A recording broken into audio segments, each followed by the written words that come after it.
or 50 years in prison. Imagine you were 50 or 60 years old and you were just released today.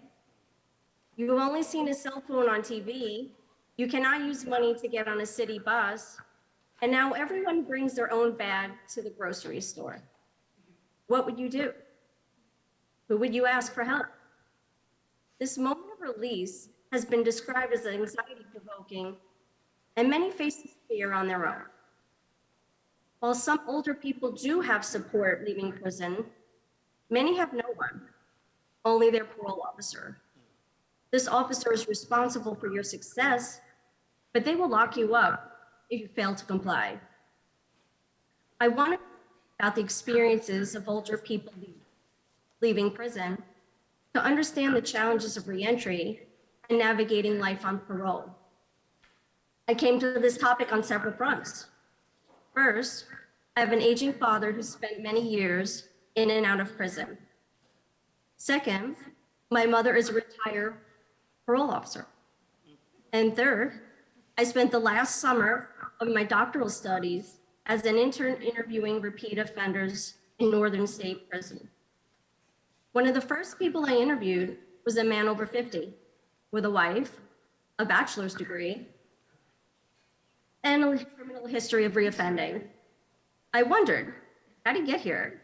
Even with all the family support and education, which usually stabilizing courses in someone else's life, that set me on a quest to understand the experiences of older people leaving prison and how older offenders felt about working with parole officers.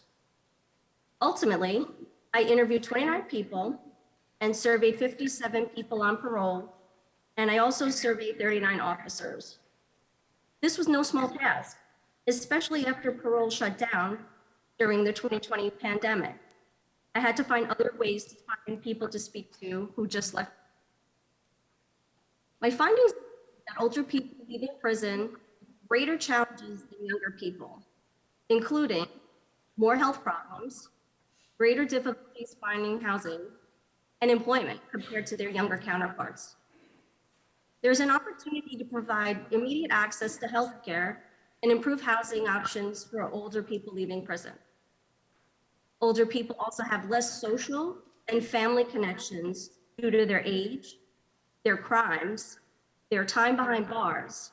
But despite these challenges, many were optimistic about their lives and future.